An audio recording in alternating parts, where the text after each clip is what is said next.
నమస్తే, welcome to legend TV. మనతో పాటు ఈరోజు ఆర్యవైశ్య కార్పొరేషన్ చైర్మన్ కల్వ సుజాత గారు ఉన్నారు. నమస్తే అక్క. నమస్తే అమ్మా.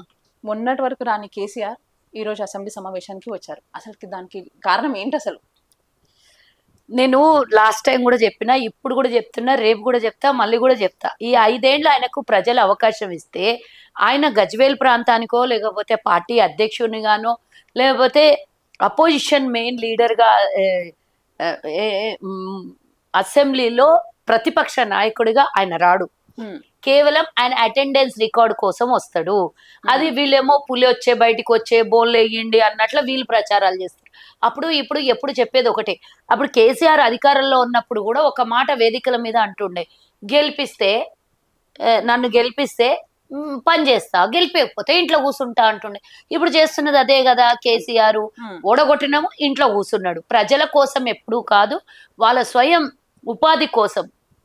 మనం ఎట్లయితే వ్యాపారం చేస్తామో ఆయన రాజకీయం అనే వ్యాపారం చేసి డబ్బులు సంపాదించుకున్నాడు, దోపిడీ చేసిండు, తెలంగాణ ప్రజల్ని మోసం చేసిండు, ఉద్యమకారులను అడ్డం పెట్టుకొని తెలంగాణ వచ్చింది నా వల్లనే అని అబద్ధాలు చెప్పి తెలంగాణ దోపిడీ చేసి లక్షల కోట్ల అప్పులపాలు చేసింది కేసీఆర్. ఇప్పుడు కూడా కేవలం అటెండెన్స్ కోసం వస్తాడు తప్పించి ప్రతిపక్ష నాయకుని హోదాలో కానీ ప్రతిపక్షంలో కూర్చొని సూచనలు, ఆయన 10 ఏళ్ల అనుభవము ప్రజల కోసమే గాని ప్రభుత్వం కోసం ఆయన మాత్రం పనిచేయడు అనేది పూర్తిగా ఉన్నటువంటి విశ్వాసము, నమ్మకము, సంవత్సరంన్నర నుంచి చూస్తున్నటువంటి వ్యవహారం. అయితే కేసీఆర్ మొన్న ప్రెస్ మీట్ లో ఒక మాట అన్నారు. ఏమనంటే, నేను అసెంబ్లీ సమావేశానికి వెళ్ళినప్పుడు కాంగ్రెస్ ఎమ్మెల్యేలని చెడు కూడా ఆడుకుంటాను అని అంటున్నారు. మరి ఎందుకు ఎవరైనా వద్దనిరా? చెడు కూడా ఆడడానికి కాదు, చేతనైతే సలహాలు సూచనలు ఇచ్చు, తప్పు అయితే దాన్ని విమర్శించు, తప్పుని ఈ విధంగా తప్పు చేస్తున్నాను అడుగు. మేము మీలాగా కాదు, మా ఎమ్మెల్యేలని బహిష్కరించరు. ఇప్పటి వరకు సంవత్సరంన్నరలో జరిగినటువంటి అసెంబ్లీ సమావేశాలలో, వివిధ సమయాల్లో జరిగినటువంటి అసెంబ్లీ సమావేశాల్లో బీఆర్ఎస్ ఒక్క నాయకుడిని కూడా మేము బయటికి పంపించలేదు. వాళ్ళు వివిధ రకాలుగా ఇబ్బందులు పెట్టి ఒక దళిత స్పీకర్ మీదికి దూసుకొని వచ్చి పేపర్లు విసిరి, పేపర్లు చింపి పారేసి ఇష్టానుసారంగా ప్రవర్తించినా కూడా సమన్వయం పాటించి మేము పూర్తి స్థాయిలో ప్రతిపక్షానికి సమయం ఇచ్చినాం. ఆ రోజు నుంచి ఈ రోజు వరకు రా అని మేము అడుగుతున్నాం. కానీ అప్పుడు రానివ్వనటువంటి కేసీఆర్ మా నాయకుల్ని 14 మంది 12 మంది ఎమ్మెల్యేలని, అందులో సంపత్ కుమార్ అయినటువంటి దళిత నాయకుడిని కూడా బహిష్కరించినటువంటి వ్యవహారం మనం చూసినాం కేసీఆర్ ఆయాం. కానీ మేము అట్లా కాదు, పేదల ప్రజల బలహీన బడుగు వర్గాల కోసం పనిచేస్తున్నటువంటి మా ప్రభుత్వం మాకు అవసరమైన చోట సలహాలు ఇవ్వమని కూడా మేము కోరుతున్నాం. రా అని మేము పిలుస్తున్నాం. రాను అని ఆయన దాచుకొని ఫామ్ హౌస్ లో వండుకుంటున్నాడు. నువ్వు విమర్శిస్తావా, ప్రశ్నిస్తావా, ప్రజల కోసం పనిచేస్తావా? ఒక ప్రతిపక్ష నాయకుడి హోదాలో కూర్చొని అసెంబ్లీ పూర్తి సమావేశాల్ని అటెండ్ అవుతావా అనేది నీ మీద ఆధారపడి ఉంది. కానీ మేము వద్దనలేదు, మేము బహిష్కరించలేదు, మేము సస్పెండ్ చేయలేదు. మేము అసెంబ్లీ సమావేశాలు గంట నీలాగా ఒక గంట పెట్టుకొని బిల్లులు పాస్ చేసి మేము అసెంబ్లీ క్లోజ్ చేయట్లేదు. ఏ రాత్రి అయినా కూడా అసెంబ్లీలో ప్రశ్నించడానికి ప్రతిపక్షాలకు ప్రభుత్వానికన్నా ఎక్కువగా అవకాశం ఇస్తున్నాం. నీకు కూడా అదే అవకాశం ఉంటుంది. అందరికీ ఇచ్చిన అవకాశం కన్నా ఎక్కువ నీకు అవకాశం ఉంటుంది. రా, దమ్మున్నోనివైతే కూర్చొని మాట్లాడు. నీకు మాట్లాడడానికి నేను 10 ఏళ్ళు అధికారంలో ఉన్నా, నాకు అధికారం కోసమే అసెంబ్లీ కావాల్సి వచ్చింది. నేను ప్రతిపక్ష హోదాలో రేవంత్ రెడ్డి గారి ముఖ్యమంత్రికి, అలాగే దళిత స్పీకర్ అయినటువంటి ప్రసాద్ కుమార్ గారికి అధ్యక్ష అనడానికి ఇష్టపడలేనటువంటి వ్యక్తిని నేను. కాబట్టి నేను రాను, నా అటెండెన్స్ కోసమే వస్తా అంటవా అది నీ ఇష్టం. ప్రజలు ఆల్రెడీ నీకు సమాధానం చెప్పిను, రేపు రాబోయే కాలంలో కూడా ఇంకా సమాధానం చెప్తారు. మొన్న ఎమ్మెల్సీ ఎన్నికల్లో పోటీ చేయలేదు. మీరు ఎవరి కోసం పనిచేస్తున్నారో, ఎవరి కోసం మీ వ్యక్తిగత జీవితాన్ని రాజకీయంగా మలుచుకున్నారో అందరూ తెలిసినటువంటి వ్యవహారమే. అయితే ఇప్పుడు స్థానిక ఎన్నికలు రాబోతున్నాయి. స్థానిక ఎన్నికలలో బీఆర్ఎస్ కార్యకర్తలు ఏమంటున్నారంటే, వచ్చేది మేమే, మా పార్టీ మొత్తం ఎక్కడ చూసినా మా పార్టీ గెలుస్తుంది అని అంటున్నారు మేడం. మరి దానికైతే అది వాస్తవం అంటారా? 2023 నవంబర్ 30 తారీఖున జరిగినటువంటి ఎన్నికల్లో ప్రజలు తీర్పిచ్చారు. దాని తర్వాత ఇమీడియట్ గా ఒక 4 నెలల తర్వాత జరిగినటువంటి ఎన్నికల్లో బీఆర్ఎస్ 17 స్థానాలలో ఓడిపోవడమే కాకుండా 8 స్థానాలలో డిపాజిట్లు కల్లంతైంది. మీకు ఎన్ని సీట్లు ఇచ్చిండ్రు? ఆ రోజు 38 స్థానాలను ఇచ్చిండ్రు. తెలంగాణ ప్రజలు ఒక ప్రతిపక్ష హోదాలో పూర్తి స్థాయిలో అతిపెద్ద ప్రతిపక్ష హోదా మీకు కల్పిస్తే మీరు బీజేపీకి పనిచేసి వాళ్ళు ఎక్కడెక్కడైతే గెలిచిందో అక్కడక్కడ డిపాజిట్లను కోల్పోయి మళ్ళీ మొన్న జరిగినటువంటి ఎమ్మెల్సీ ఎన్నికల్లో పోటీ చేయకుండా అప్పుడు గల్లంతైనాయి, ఇప్పుడు పోటీ చేయలేదు. ఇగో వస్తే రేపు పొద్దున లోకల్ బాడీ ఎన్నికల్లో పోటీ చేస్తాము అని అంటుండ్రు. అప్పుడు కూడా మీకోసం పోటీ చేస్తారా? మీకు అంటే అనుబంధ సంస్థగా అనుబంధ పార్టీగా పనిచేస్తున్న బీజేపీకి పనిచేస్తారా?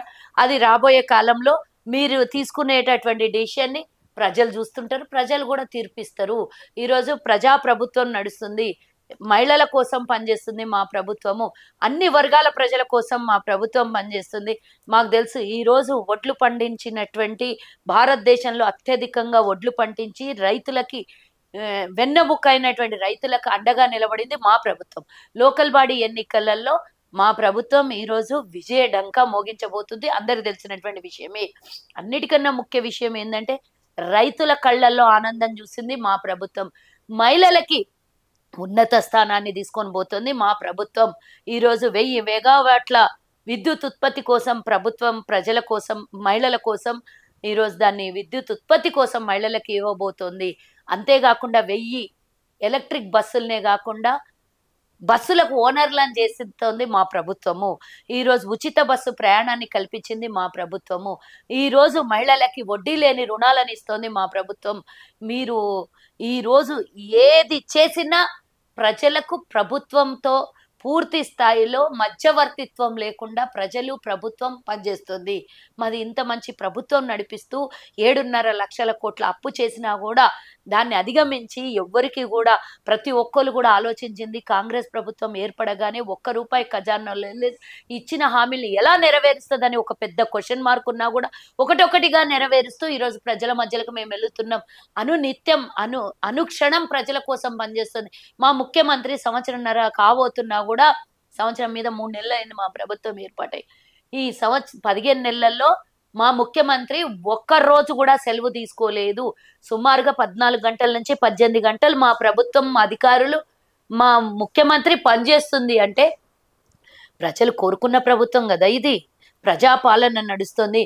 మీరు ఎన్ని పిచ్చి మాటలు మాట్లాడినా మేము ఎన్ని చేసినా ఏదో ఒకటి మేము చేసిన ప్రతి పనిని వ్యతిరేకించడమే తప్పించి అది చేసిన పని ఇలా కాదు అలా అని చెప్పడం కాకపోయినా పర్లేదు, వ్యతిరేకించడం, తిట్టడం, అవమానించడం, మహిళల్ని అవమానించడం, మహిళలు బస్సులో ఎక్కితే మహిళల్ని ఇదే కదా మీరు చేసింది. ఇంక మిమ్మల్ని ఎందుకు ప్రజలు గౌరవిస్తారు చెప్పండి? 51% ఉన్నటువంటి మహిళల్ని అగౌరవపరిచింది మీరు. మేము ఉచిత బస్సు ఇస్తే వ్యతిరేకించింది మీరు. ఉచితంగా విద్యుత్ ఇస్తే వ్యతిరేకించింది మీరు. 500కు 500కే గ్యాస్ సిలిండర్ ఇస్తే వ్యతిరేకించింది మీరు. ప్రతిదీ వ్యతిరేకించిన మీరు మిమ్మల్ని ప్రజలు ఎలా వ్యతిరేకించారు? రేపు పొద్దున రాబోయే లోకల్ బాడీ ఎన్నికల్లో అది నిర్ధారణ అవుతుంది. కానీ కొన్ని రోజులే ఉంది కదా. ఇచ్చిన హామీల్ని ఈ విధంగా 23,000 కోట్ల రూపాయలు రైతులకి రుణమాఫీ చేసింది మా ప్రభుత్వం. ఈరోజు 500 రూపాయలు బోనస్ ఇచ్చింది మా ప్రభుత్వం. 1వ తారీఖు రాగానే ఉదయం 10:30కే ప్రతి ఒక్కళ్ళ ప్రభుత్వ ఉద్యోగస్తుని అకౌంట్లలో డబ్బులు పడుతున్నది ఇస్తుంది మా ప్రభుత్వం. 18 తారీఖైనా దిక్కు లేకుండే మీ ప్రభుత్వంలో ప్రభుత్వ ఉద్యోగస్తులకు 1వ తారీఖు వస్తే జీతం పడేది పోయి అప్పులో ఇంటి ముంగలు నిలబడే పరిస్థితి ఏ చరిత్రలో కూడా ఒక ప్రభుత్వ ఉద్యోగస్తుని ఇంటి ముందర అప్పులో నిలబడలేదు. మీ హయాంలో 10 ఏళ్లలో ప్రతి ఒక్క వర్గం ప్రజలు బాధపడినరు. మమ్మల్ని ఎందుకు మిమ్మల్ని ఎందుకు గెలిపిస్తారు, మమ్మల్ని ఎందుకు ఓడగొడతారు లోకల్ బాడీ ఎన్నికల్లో? అది గమనించాలి. ప్రజల వద్దకు మేము వస్తున్నాం, ప్రజలకు మేము ఇచ్చినటువంటి హామీలు ఏ విధంగా నెరవేరుస్తున్నాం అన్నీ తీసుకొని పోతాం ప్రభుత్వం దగ్గరికి. మీరు గతంలో చేసిన అప్పులు మీరు చేసిన రుణంతో పాటు వడ్డీలు కడుతున్నటువంటి మా ప్రభుత్వం. మీకు మాకు చాలా తేడా ఉంది. మీకోసం మీరు బతికినారు, మేము 4 కోట్ల మంది ప్రజల కోసం మేము బతుకుతున్నాం. కాంగ్రెస్ పార్టీలో ఉన్న ఎమ్మెల్యేలు కాంగ్రెస్ పార్టీని వ్యతిరేకిస్తున్నారని వార్తలు వినిపిస్తున్నాయి మేడం. అసలు వ్యతిరేకించింది కేసీఆర్ ఫామ్ హౌస్ పోయి చెప్పిండ్రా లేకపోతే మీడియాకు చెప్పిండ్రా అది మాకు తెలియదు. ఎవరు వ్యతిరేకించారు? ప్రశ్నిస్తారు. వాళ్ళ నియోజకవర్గం కావాల్సినటువంటి అభివృద్ధికి కావాల్సినటువంటి నిధులను అడుగుతారు. మా దగ్గర స్వేచ్ఛ ఉంది, మీ దగ్గర కూర్చో అంటే కూర్చో, లేవ్వంటే లేవు, ప్రభుత్వం మాది కాదు. వాళ్ళు ప్రజలు ఎన్నుకున్నటువంటి ప్రజాప్రతినిధి, వాళ్ళకి అడిగే హక్కు ఉంది. అడగడానికి హక్కుల కోసం వాళ్ళు ఏది అడిగినా కూడా మా ప్రభుత్వం నెరవేరుస్తుంది. అడగడానికి ప్రశ్నించడానికి హక్కు ప్రజలు కల్పించిండ్రు. ప్రభుత్వం ప్రతిపక్ష నాయకుడికైనా అదే వైఖరి మాది. ప్రభుత్వంలో ఉన్నటువంటి ఎమ్మెల్యేలకైనా అడిగి వాళ్ళ నియోజకవర్గాలకు అభివృద్ధి చేసుకునే హక్కు అయినా ఉంది కాబట్టి వారు ప్రశ్నించి వాళ్ళ నియోజకవర్గాలకు కావాల్సినటువంటి నిధుల్ని తీసుకెళ్ళిపోతున్నారు. తప్పేముంది? మా దగ్గర స్వేచ్ఛ ఉంది. అలా అని చెప్పేసి మీలాగా దోపిడీ చేసేటటువంటి ప్రజాప్రతినిధులు మా దగ్గర లేరు. పార్టీ కోసం కష్టపడే వాళ్ళకే పదవులు ఇస్తానని కాంగ్రెస్ పార్టీ అని అంటారు. ఇప్పుడు నేను మీకు ఉదాహరణ కాదా? ఆఫ్ కోర్స్ అది కరెక్ట్, అంతే కదా. నాలాంటి వాళ్ళు వేలాది మంది ఉన్నారు, కాంగ్రెస్ జెండా మోసిన వాళ్ళు, కాంగ్రెస్ కోసం పనిచేసిన వాళ్ళు. ఎక్కడో కొన్ని తప్పని పరిస్థితులలో కొన్ని ఇచ్చిండొచ్చు, కానీ మిగతా అన్ని 85 to 90% కాంగ్రెస్ కోసం కష్టపడి పనిచేసిన వాళ్ళకే ఫస్ట్ తొలి విడతలో డిక్లేర్ చేసినటువంటి 37 కార్పొరేషన్ చైర్మన్లలో 1-2 తప్ప మినహాయిస్తే మిగతా అన్ని పార్టీ కోసం కష్టపడిన వాళ్ళకే ఇచ్చిండ్రు. మీరు అడిగేబోయే ప్రశ్నలకు నా దగ్గర ముందస్తుగానే సమాధానం. విజయశాంతి గారిని ఎన్నుకున్నారు కదా ఇప్పుడు ఎమ్మెల్సీగా, చాలా రోజులకు తన పేరు వినిపిస్తుంది. అయితే ఇన్ని రోజులకు వినపడిన పేరు ఇప్పుడు సంఘ ఎమ్మెల్సీగా ఎన్నుకోవడం గల కారణం తప్పేముంది? తెలంగాణ నినాదం ఎత్తుకున్నటువంటి తొలి మహిళ, కేసీఆర్ తొక్కి పడేసినటువంటి మహిళ, కేసీఆర్ తనని ఎదగనీయకుండా తన రాజకీయ భవిష్యత్తుని కథం చేద్దామనుకుంటే ఈ రోజు ఒక మహిళగా, ఒక బీసీ మహిళగా, తెలంగాణ ఉద్యమకారిణిగా కాంగ్రెస్ ఆమెని గౌరవించి ఆ పదవి ఇచ్చింది. నువ్వు కేసీఆర్ ఎదగడం కోసం విజయశాంతిని దొక్కేసిండు. ఈరోజు కాంగ్రెస్ లో ఏ వర్గానికైనా సమన్యాయం జరుగుతుంది అని నిరూపించింది మా ప్రభుత్వం. దీనికన్నా ఎక్కువగా ఆధారాలు అవసరం లేదనుకుంటారు. 28 ఏళ్లుగా నేను పోరాటం చేస్తున్నా అని విజయశాంతి చెప్తుంటే ఆమె పోరాటానికి ఒక రూపం ఇచ్చిన కాంగ్రెస్ కి ఆమెని ఎందుకు ఇచ్చారు అని అడిగితే దానికి సమాధానం నా దగ్గర లేదు.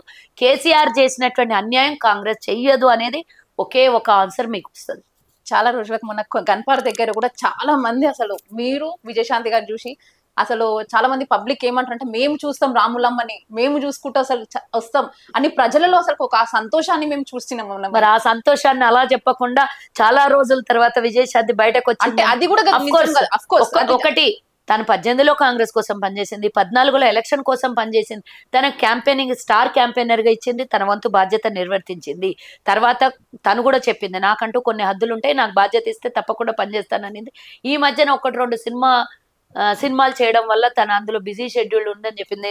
ఈవెన్ దో నా కొడుకు పెళ్లికి కూడా రాలేదు. నేను అడిగాను నా కొడుకు పెళ్లికి ఎందుకు రాలేదు అంటే ఫైనల్ ఆడిటింగ్ తన మూవీ తన ఫైనల్ స్టేజ్ లో ఉంది, అందుకే అక్కడికి వెళ్ళాను రాలేదు అని చెప్పింది. అఫ్ కోర్స్ నా కొడుకు పెళ్లికి రావడానికి రాజకీయం ఏం అడ్డం లేదు కదా. సో తను ఆ రోజు లేదు, ఆడిషన్స్ నడుస్తుంటే అక్కడికి వెళ్ళాను అని చెప్పింది. సో దట్ తను చేసినన్ని రోజులు కష్టపడ్డది, తెలంగాణ అనే నినాదం తీసుకున్నటువంటి తొలి మహిళకి గౌరవించుకోవటంలో తప్పు లేదని నేను అనుకుంటాను. అందులో మహిళలు కష్టపడే వాళ్ళు తక్కువ, బయటకు వచ్చే వాళ్ళు తక్కువ, వచ్చిన వాళ్ళని గౌరవించడం ప్రభుత్వంది, రాజకీయ పార్టీలది కూడా బాధ్యతది. మాలాంటి మహిళలు బయటికి రావడం కష్టము, వచ్చిన తర్వాత మమ్మల్ని గౌరవించటం ప్రభుత్వంది, పార్టీలది బాధ్యతది. మేము వస్తే 10 మంది వస్తారు. ఈరోజు ప్రభుత్వం ఇచ్చినటువంటి హామీలు చెప్పనటువంటి హామీలు కూడా నెరవేరుస్తుంది మహిళలకి. మరి 10 మంది మహిళలు ఉంటే గొంతిప్పి మేము ప్రభుత్వం చేసినటువంటి పథకాల గురించి చెప్పడానికి అవకాశం కూడా ఉంటది కదా. మరి తను ఒక మహిళా ఎమ్మెల్సీగా కౌన్సిల్లో కూర్చుంటే మనకు ఆనందం కాదా? చాలా రోజులకు చూస్తున్నాం కాబట్టి అసలుకి చాలా మంది సంతోషంగానే ఉన్నారు. మరి ఒక బీసీ మహిళకు న్యాయం చేయడం, 42% రిజర్వేషన్ ని కల్పించినటువంటి కాంగ్రెస్ ప్రభుత్వం ఈరోజు తనకంటూ ఒక బాధ్యతని, ఒక పదవిని ఇవ్వడంలో తప్పులేదని నేను అనుకుంటున్నా. అంతేకాకుండా ఈరోజు ఒక ఎస్సీ నాయకుడిని, కాంగ్రెస్ కోసం పనిచేసినటువంటి ఉద్యమకారుణ్ణి అద్దంకి దయాకర్ని గౌరవించుకున్నది, అదే తొలి తెలంగాణ నినాదం తీసుకున్నటువంటి మహిళ అయినటువంటి విజయశాంతి గారిని గౌరవించుకున్నది. శంకర్ నాయక్ గారు 30 ఏళ్లుగా కార్యకర్తగా, ఎంపీపీగా, జెడ్పీటీసీగా వాళ్ళ కుటుంబం కాంగ్రెస్ కోసం పనిచేసినటువంటి ముగ్గురికి 3 వర్గాల ప్రజలకి న్యాయం చేసింది మా ప్రభుత్వం. దాంట్లో ఎలాంటి తప్పు లేదు. ఎవరు ఏది అన్నా కూడా మేము దాన్ని పట్టించుకోము. ప్రజాక్షేమమే మా క్షేమం. అయితే హోం మంత్రిగా విజయశాంతి గారు అందరూ అన్ని కోరుకుంటారు, అన్ని జరగవు. అధిష్టానం ఏం కోరుకుంటది, మా ప్రభుత్వం ఏమనుకుంటది, ఎవరికి ఏం సమన్యాయం చేయాలనుకుంటది అదే చేస్తుంది. ఎవరు ఏది ఇచ్చినా కూడా మేమైతే కట్టుబడి ప్రభుత్వానికి, పార్టీకి కట్టుబడి ప్రజల కోసం పనిచేస్తాము. ఏది ఇచ్చినా మాకు హ్యాపీ. ఇవ్వకపోతే తన వరకు మరి ఎమ్మెల్సీ ఇచ్చారు, తన కౌన్సిల్లో ఏ విధంగా ఫైట్ చేస్తుందో ఆడి వరకు మేము తనకు ఎంకరేజ్ చేయడం మా బాధ్యత. అయితే బీజేపీ ఎమ్మెల్సీ ఎలక్షన్స్ లలో రెండు రెండు అక్కడనే గెలిచిన వాళ్ళే, బీజేపీ వాళ్ళు గెలిచారు. రెండెందుకు గెలిచారు, ఒకటే గెలిచారు. మల్కా కుమరయ్య గారు ఇంకా అంజిరెడ్డి గారు కూడా గెలిచారు కదా మేడం. అయితే వాళ్ళు ఏమంటున్నారంటే రేవంత్ రెడ్డి పాలన నచ్చలేదు అని అంటున్నారు. మరి దానికి మీ సమాధానం? నేను ఒకటి చెప్పనా, ఇద్దరు కలిసి ఒక్కడిని గెలిపించుకున్నారు, బీజేపీ బీఆర్ఎస్ కలిసి. అది అందరికి తెలిసినటువంటి. బీఆర్ఎస్ పోటీ చేయలేదని అంటున్నారు. మరి పోటీ చేయకపోతేనే వాళ్ళ ఓటు అట్టు డైవర్షన్ చేశారు కదా. వాళ్ళు బీసీకి ఓటేయండి, బీసీకి ఓటేయండి అని చెప్పారు. ఏ బీసీకి ఓటేయాలో చెప్పలేదే. మరి ఎందుకు బీసీకి ఓటేయి అన్నారు మీరు? ఏ బీసీకి ఓటేయాలి పబ్లిక్ గా చెప్పలేదు, ఇంటర్నల్ గా వాళ్ళకి సపోర్ట్ చేసి గెలిపించుకున్నారు కదా. వాళ్ళ ఓటు అటు డైవర్షన్ చేశారు కదా. 4 ఓట్లైనా గెలుపుకు ఒక్క ఓటే ప్రాధాన్యం కదా. మరి అలాంటిది 4 ఓట్లు వాళ్ళ జత చేర్చి అక్కడ గెలుపుకు కారణమైనటువంటి బీఆర్ఎస్కి వెళ్ళి అడగండి. మీరు బీసీకి ఓటేయన్నారు, కాంగ్రెస్కి అయితే మీరు వ్యతిరేకం కదా, ఎవరికి ఓటేయమన్నారు, ఎవరిని గెలిపించారు మీరని ఒకసారి బీఆర్ఎస్కి వెళ్ళి అడగండి. అయితే ఇప్పుడు వచ్చే 5 సంవత్సరాలలో ఈ కాంగ్రెస్ పాలన అయిపోయినాక వచ్చే 5 సంవత్సరాలలో మా పాలన నడుస్తుంది, బీజేపీ ప్రభుత్వమే వస్తుంది. ఇంకా 3 సంవత్సరాల 9 నెలలు ఎన్నికలకు ఉన్నది. అప్పటి వరకు ఏమేం జరుగుతుందో మీరు చూస్తూ ఉండండి.